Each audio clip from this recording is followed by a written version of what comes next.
track that right now, but when I first started realizing that I needed to track some of this, I did. I tracked it faithfully. I mean, how many times I evaluated a property, how many offers you make. You know, you should be making a lot of offers. Out of those offers, how many are you getting accepted?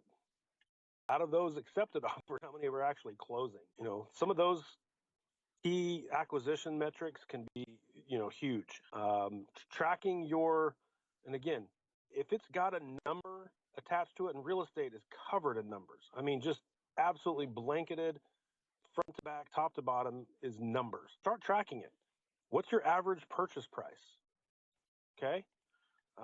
What's your average ARV? You know, you should be factoring this all in. Like, what's your sweet spot? What's your purchase price? What's your ARV? What's your I'm going to jump ahead, but what, you know, what's your rehab, average rehab?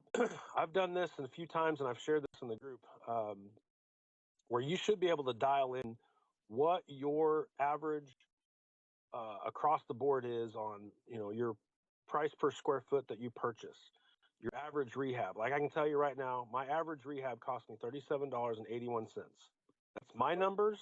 Your numbers may be different. Well, not maybe. They're definitely going to be different.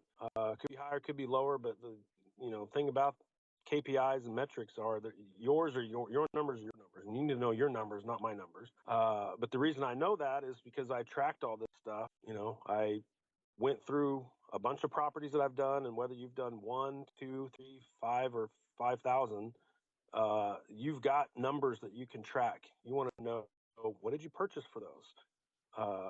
What was the ARV on those? How much did you spend on the rehab after it was all said and done? And that's another thing. You got to be tracking your numbers. You can't just be, well, I think we spent XYZ. You know, I think we spent like 20,000. You know, you need a dialed in process of where you're tracking what you paid your contractors, how much you spent on your materials, your utilities. I mean, every penny that goes into a project should be tracked. And I take that in number when I'm all set, it's all said and done, and divide it by the square footage, and that's how I know $37.81 is my price per square foot to rehab on average. So that means half the time it's higher, half the time it's lower.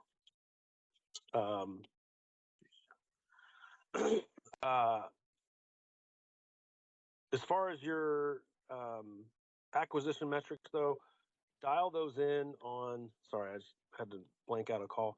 Dial those in on how you're making your offers, and it will undoubtedly will make you more consistent, because anything you're going to track, you can tweak and you can adjust, and it's more top of mind. So on your acquisition, I don't want to just beat the drum, make more offers. I want to beat the drum, make more offers, and track everything. Make sense?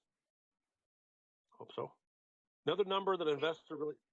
Jason, I got a quick question on that. So let's say you put in 10 offers at a time, but you personally only want to do 5 deals right then.